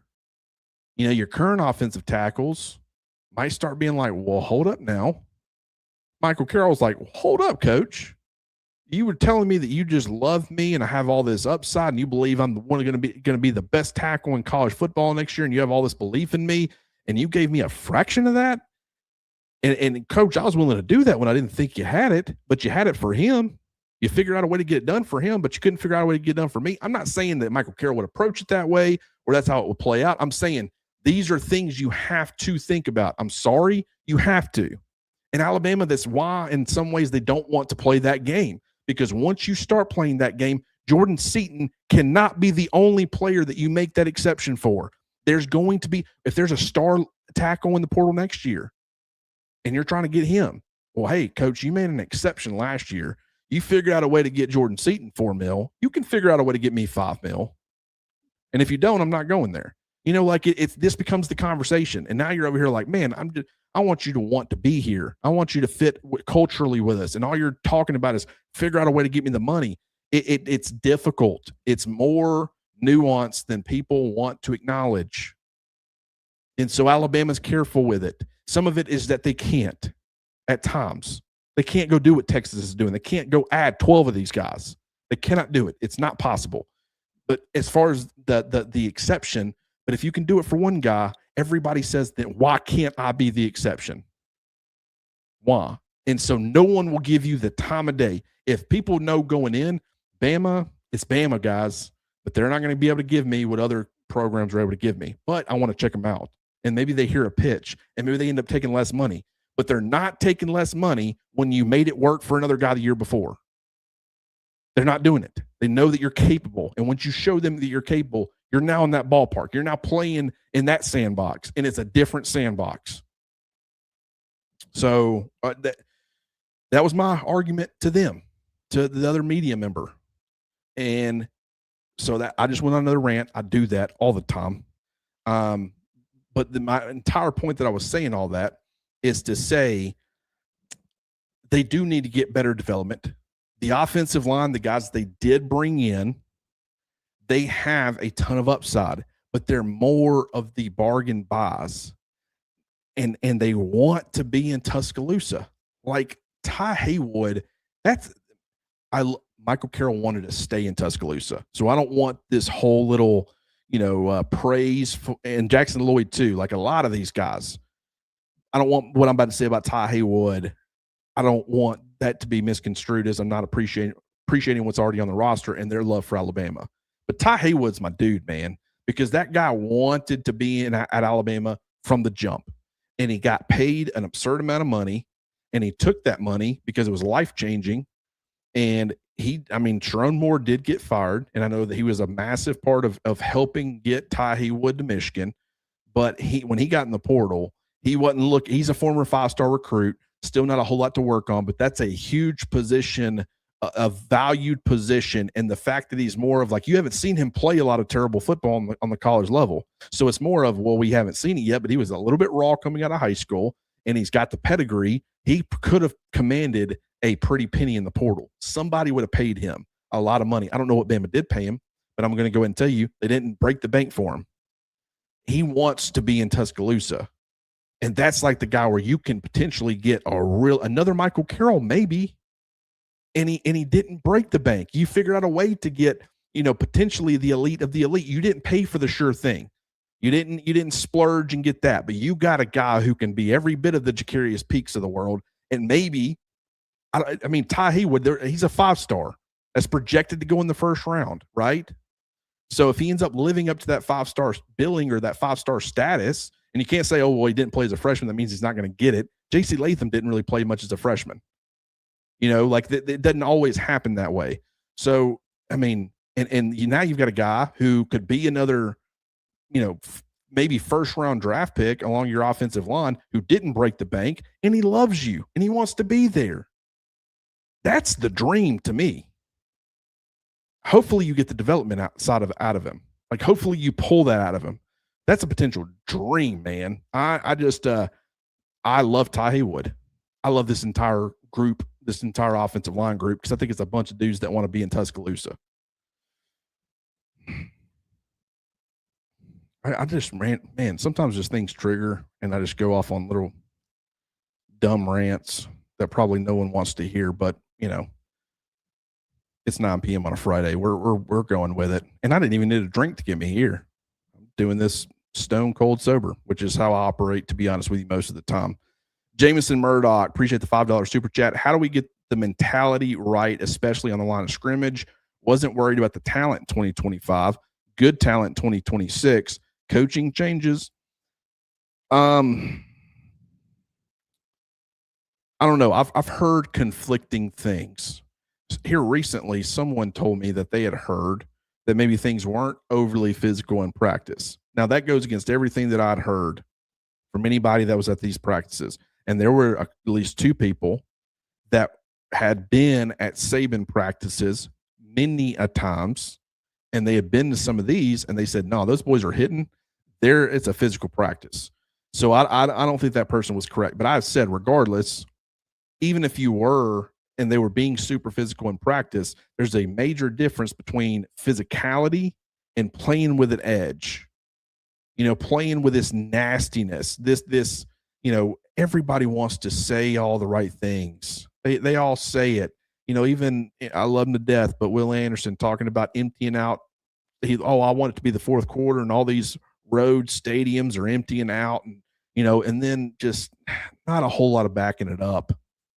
And I think Will did as good of a job as anybody is backing up what he tried to say, but we just haven't seen a whole lot of. I just stop talking about it. Go do it. And granted, I know you're asking me, how do you get the mentality right? If I could answer that question in a very eloquent and accurate way, I'd probably be trying to go be some version of Tony Robbins, because that's such a mental side of it. All I can say is that it was lacking, and you have to get better at it. It's got to be different. I watched Indiana. I have watched Indiana multiple times now play with an edge. They don't have some stupid good group of guys that are just crazy big and crazy athletic, and the reason they're beating up on everybody is because they're just that style. Like, that's just those dudes. It's naturally God-given ability. A lot of theirs has been the edge in which they play the game of football with. They play it with a meanness, and it starts with the head coach. I mean, he's not interested in impressing anybody. He's a cocky little dude. I mean, the whole Google me, first of all, epic line. I mean, now let's be honest. That's especially with the way you back it up. I respect that if you back it up, and he's backed it up. But he's not this guy that's going to say all these things. He doesn't want to be loved. He wants to coach football, and he wants to be good at it, and he is good at it. But his team reflects that. And I don't think, there's certain elements of Kalen DeBoer, and I will say I was told after that Florida State game, and we all saw it, so I'm not telling you anything that you don't already know to an extent.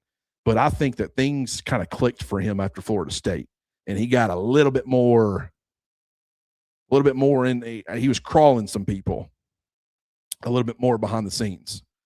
And I think that Alabama started to play a little bit with that edge.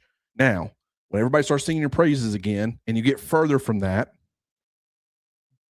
how does complacency, how does that creep back in? You've been doing things one way for a very long time, and it's been very effective, and you had to kind of change things. But is that who you are at your core? And if it's not, how much of it, and these are things that I have to ask, but I saw a team that did play with a chip on his shoulder. They fought and they clawed and they scratched, and we just didn't see that level of fight. And maybe it just wore on them. Maybe they just did it and did it and did it week after week, and it just wore them down. Because I will say Indiana didn't have to fight like that.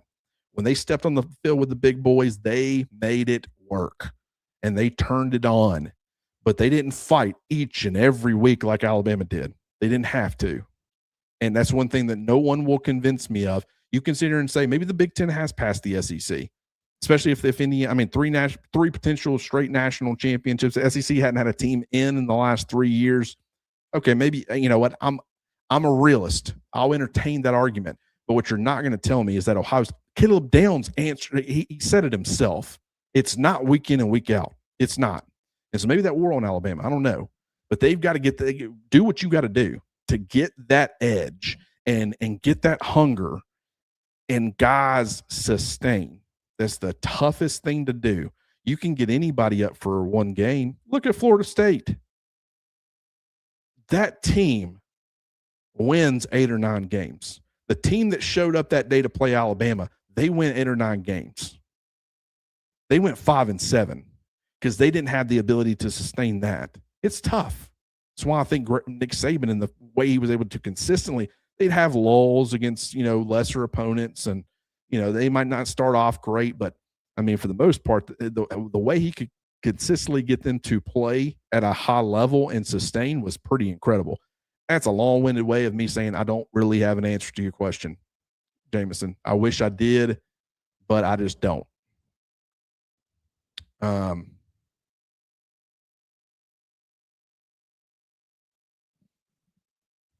Big Bama, please get Terrence Green, a monster. That's next up on the list. I've talked about him. I really do feel like that he would go a long way and help in Alabama's defensive front, a long way, because I still think there's some upside.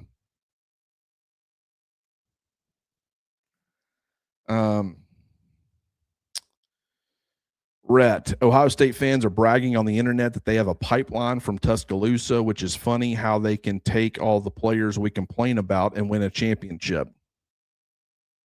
All the players we complain about. They haven't won a championship with James Smith and Quay Russaw. So if that's who you're talking about, we can't say that yet. Caleb Downs, I don't think anybody was saying that about him. No one was complaining about Caleb Downs. Julian Sand never had a chance. No one ever. A lot of people were very upset that Kalen DeBoer essentially replaced the number 1 recruit in the country, or the number 1 quarterback in the country, with Austin Mack, who was kind of more of a relative unknown. So I wouldn't say that. I know that Alabama got Jameson Williams and went to a national championship, and very well could have won it had he not torn his ACL. That can go both ways. Now, right now, Ohio State, like the Big Ten, they're in a good place. And Ohio State, I mean, granted, they lost, but they lost a close one. It was a hard-fought game. They just went to the national championship. Like, that's a team that you see has some staying power. They're in a pretty respectable place from an NIL perspective. No, they're not doing what they did prior to 2024. To an extent, they are, but they're not. I don't think they're like they were known as like one of the absolute top spinners. I don't think they're there right now. I think that's one of those where Ryan Day, it's time to get you one. We're gonna give you some money this year to make that happen. We can't do this every year. Go out and make it count. And to his credit, he made it count. Maybe that ends up happening for Sark this year. I think it needs to. I really do. That Texas fan base, while the money can keep rolling in, they still expect some championships.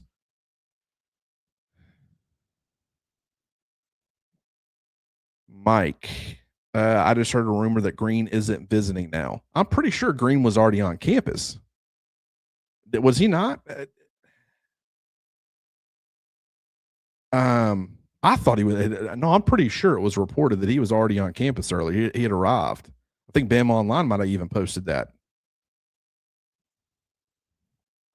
I don't know.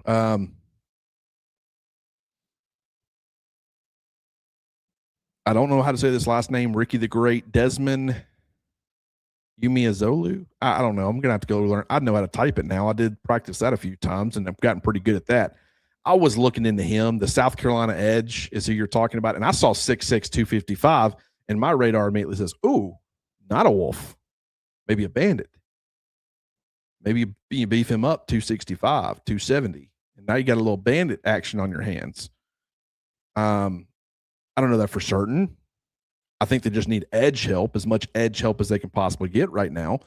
But I saw a good player on tape. I watched quite a bit of him. Now, granted, I still need to go watch more. I normally like to watch bare minimum 3 games. And if I can have time to watch more, I'll typically do that. But I saw on tape a guy who he's long, really, like obviously 6'6". I mean, that shouldn't be, but he's long. And I saw, against Clemson, he had a batted pass where he just got those big tree trunks up there. It's tough to get passes over that guy.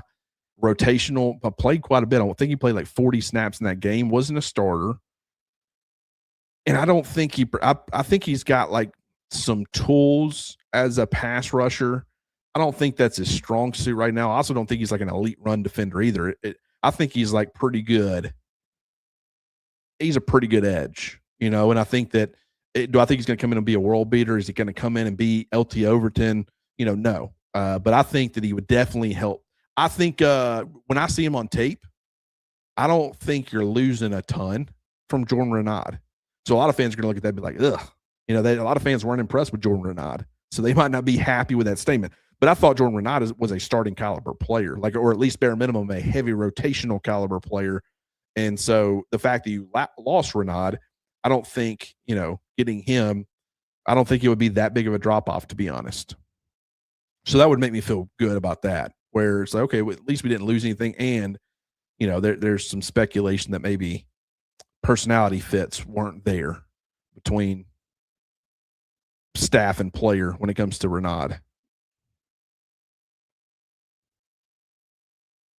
Yeah. Okay. PV Green was confirmed on campus earlier today. Yeah. Okay. And then granted, you know, we all like that's why we're here. Like you thought that, and you're maybe freaking out a little bit, and now you get to, you know, get some relief listening to the show. So,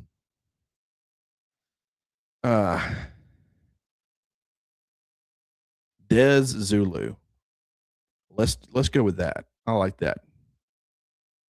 Oh, I know what happened. You're right. Alabama Poe. Yeah, Green is on campus. It was Purchase who didn't visit. I'm sure he's the Oregon edge, ended up committing to Ole Miss, never made his way on the campus. I bet that's who you're talking about because there was speculation that he could be setting up a visit. And I don't think he had one officially, but I think that was rumored that he was closing in on setting up a visit and didn't show up because he ended up committing to Pete Golding and the Rebels, which is completely understandable. There was like 12 of those Oregon defensive linemen. And I'll go ahead and tell you guys, their fans are freaking out too. They just made it further than Alabama. And they were the number 1 seed last year under Dan Lanning.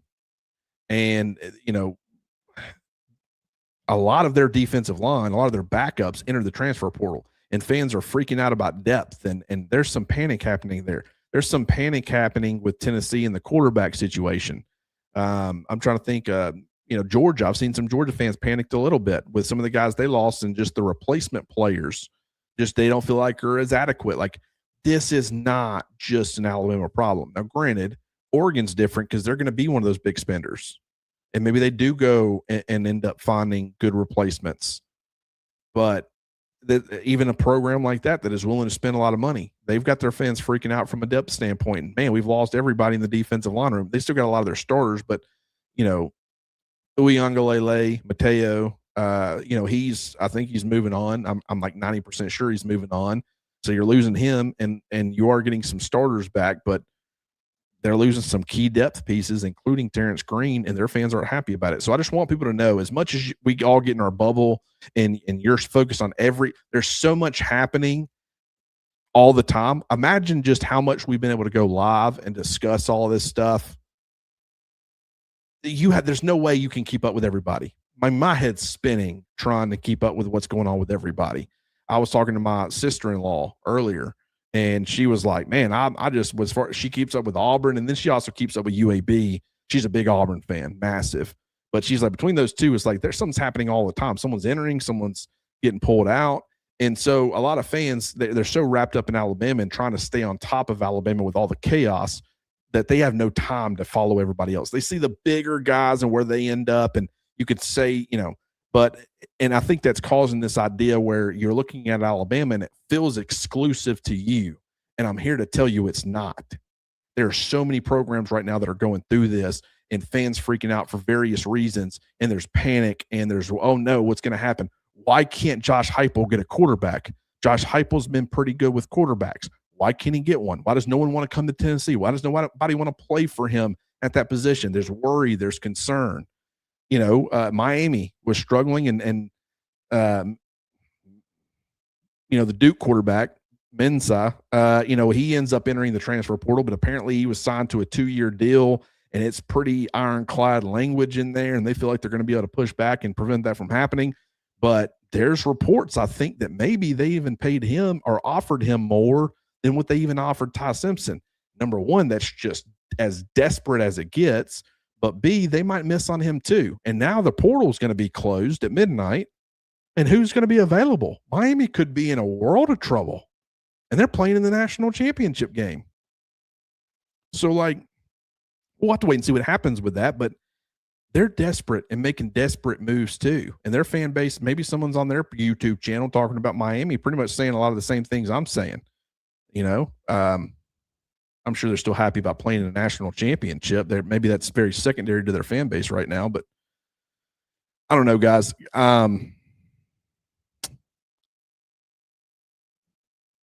Appreciate everybody for being here. Let me make sure that, okay. Perry, appreciate the $2 super chat. What do you think will be the outcome of Mensa? And I hope I'm saying that right. I watched all 22 as much as I can. So I don't know how to pronounce these guys' names. I need to, and I do listen to or watch TV broadcasts, but I just don't pay attention. Hope I'm saying that right. It's my point. I mean, I don't know. Duke feels pretty confident that he's not going anywhere. And I saw something earlier from a lawyer that was kind of breaking it all down, and he kind of seemed to make it lean like he felt pretty good about David McKenzie Law on Twitter. He talked about it about 3 hours ago. Long post. I'm not going to read it, but from what I remember, he was making some good points about the legality of it and stuff. They feel pretty good about him sticking around at Duke. And if that ends up happening, what does Miami do? I don't even know when the portal officially closes. Like, I know it closes at midnight, but different time zones. So I'm guessing it's Eastern time, maybe. But if that is, that means it's 11 here, which means you're less than 2 hours away. Miami's screwed. They're in big trouble. I mean, Tennessee's already in big trouble too, I guess. I have no idea. I'm sorry. Brady Kimbrough, appreciate the $4.99 super chat. We got Brooks from Texas. He's a big OL. My problem, I think we were going away from the heavy, my problem, I thought we were going away from heavy O-line. It's all about if they fit schematically. Doesn't have to be super light guys. And granted, I'll say from like a movement and athleticism perspective, he's not like anything you have on the roster. He's tall. He's 6'7". And I understand that Caden Proctor's 6'7" as well, but Caden Proctor was 365, 370. That's an extra 35 or so pounds. That's a lot. I always said, I just hope they can get Caden Proctor to 340. I think at 340, he would be amazing. And I could see this guy playing at 330 or 335. Maybe he plays at 340. Maybe he's one of those guys that just has a hard time losing weight. But I know that he played in Sark's system, and it worked. I don't think he was young, so I have to keep that in mind. But he wasn't just amazing. But you look, and I think that if you look at the schools that are pursuing and kind of some of the conversations surrounding some of these guys, all that stuff feels very positive for Nick Brooks. And so while on tape, I wasn't blown away by anything. He was super young, so I really shouldn't have been. And had he blown me away, there's no way Texas would have let him walk out the door. They would have paid him whatever he wanted to. And based off of all the different guys they're stacking right now, he was a guy who's going to be competing for a starting job, could have ended up winning one, but it was also possible he ended up getting kind of pushed back to a, depth role. And so that's probably why he entered in the first place. But I saw enough where he can survive in that type of system that kind of values more athleticism. Sark's system is not the same as DeBoer's and Grubbs, but, I look at that and I say, okay, I think he can make some things happen. And so bringing him in to compete, I have no issues with that, because I got to tell you right now, despite the fact they added him, I'm not penciling him as a starter. And I've kind of said, based off of the way I would look at it right now, and granted, I think Jackson Lloyd, Will Sanders, Racin Delgatty, Ty Haywood, and Michael Carroll end up being your 5 starters in 2026. It's January 16th. That can change. Do not clip this and come at me in fall camp if this doesn't look anything like it, and act like you're going to get any sort of I'm sorry from me. This is a really early projection. But I think that Mal Waldrop will be in that conversation. I think Caden Strayhorn will be in that conversation. I could see a Bryson Cooley being in that conversation potentially. He's a true freshman. You don't want to bank on it, but I could see it. I could see Nick Brooks being in that conversation, but that would be my look right now. And so even if he comes in and he doesn't fit, Cam Dewberry was brought in essentially to be a starter. And he didn't really, he wasn't the best fit in my opinion schematically. So it's a little bit different in my opinion. Hope that answers your question. Nothing to freak out about. I like the addition. It's more competition. Let's see how it ends up playing itself out. All right, guys, that's going to do it. I've talked for almost 2 hours. I was not expecting to go 2 hours. I thought this would be like a 30, 45 minutes, maybe an hour max. But you guys you always bring it, and appreciate all you guys being here. I really do. I know I said that multiple times, and I will probably say that every time I possibly can, because I will never take it for granted. I will never stop appreciating you guys and what y'all bring to the table. And the reason this went an hour and 50 minutes is not because I had an hour and 50 minutes worth of talking about things. It's the questions y'all help guide. I don't think you guys realize how amazing that is. Thank y'all so much for being here. If you haven't already, as I always say, get on over to rowback.com. Make sure you use that promo code Crimson20 to get 20% off your order. My pitch is officially for these guys. If you're looking for stability, because there's a lot of instability and chaos happening around college football, Rowback is as reliable as it gets. The quality of the clothing, it is consistent. It's reliable. You always know what you're going to get. It's well made. It protects bigger guys like me that tend to drop stuff on their shirt. It saves you from yourself. I mean, I've dropped a couple things and no stains. Granted, I can't guarantee that for anybody else. I'm just telling you my experience. A little grease. I thought I was screwed. It rolled right off. No problems. I love it. I love it. And much like you guys, I appreciate those guys and what they do for our channel. So get on over to rowback.com. Use the promo code Crimson20 to get that 20% off your order. And we will talk to you guys soon.